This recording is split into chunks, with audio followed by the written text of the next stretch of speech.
Hola, mi nombre es Fermín Díaz y este es un curso donde aprenderás sobre el tubo de rayos X.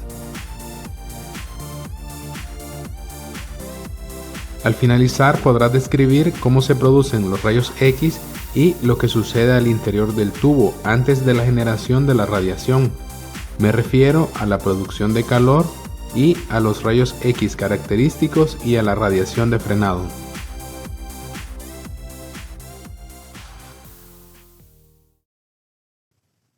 Estudiemos ahora cómo se generan los rayos X. Los rayos X se generan en el tubo de rayos X. El tubo es un componente del equipo de rayos X que se encuentra en el interior de un revestimiento y es, por lo tanto, inaccesible. Las estructuras internas del tubo de rayos X son el ánodo y el cátodo. Este último es un filamento que al calentarse emite electrones. Cuando un alto voltaje es suministrado al tubo, los electrones del cátodo son acelerados hasta impactar el ánodo, generando así los rayos X.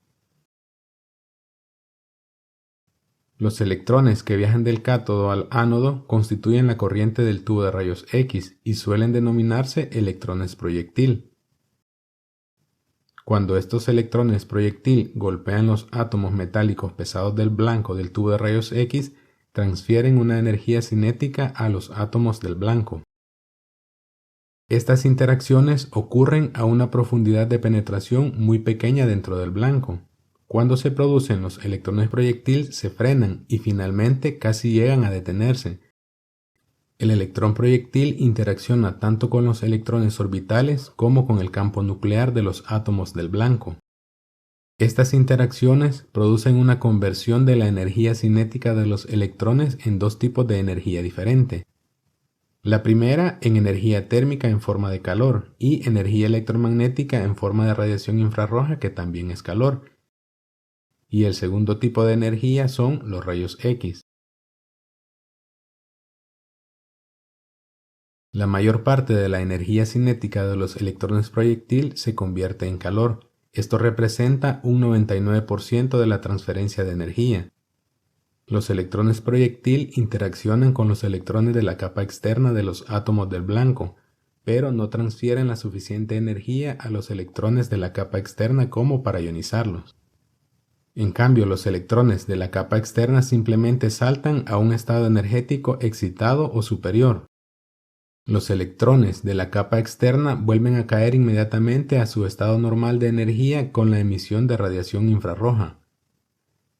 La constante excitación y relajación de los electrones de la capa externa es responsable de la mayor parte del calor generado en los átomos del tubo de rayos X. Solo el 1% aproximadamente de la energía cinética de los electrones proyectil se usa para la producción de rayos X. De esta manera, aun siendo tan sofisticados, los equipos de rayos X son muy ineficientes. Estudiemos ahora los dos tipos de radiación que sí generan rayos X. La primera es la radiación característica. Si el electrón proyectil interacciona con los electrones de la capa interna del átomo del blanco en vez de con los electrones de la capa externa, se pueden producir rayos X característicos. Los rayos X característicos se forman cuando la interacción es suficientemente violenta como para ionizar el átomo del blanco arrancando totalmente un electrón de la capa interna. Cuando el electrón proyectil ioniza un átomo del blanco arrancando un electrón de la capa K, se crea un hueco electrónico temporal en la capa K. Este estado es altamente antinatural para el átomo del blanco y es corregido por la caída de un electrón de la capa externa al hueco de la capa K. La transmisión de un electrón orbital de una capa externa a una capa interna va acompañada de la emisión de rayos X. Estos tienen una energía igual a la diferencia de energías del enlace de los electrones orbitales involucrados. Estudiemos ahora la radiación de frenado.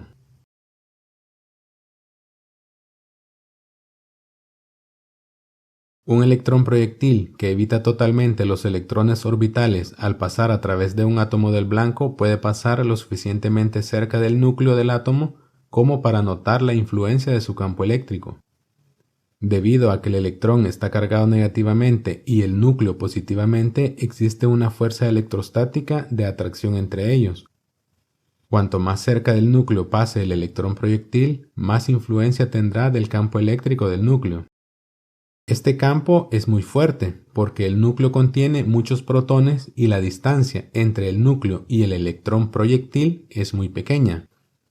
Cuando el electrón proyectil pasa cerca del núcleo, se frena y cambia su trayectoria, quedando con una energía cinética menor y una dirección distinta.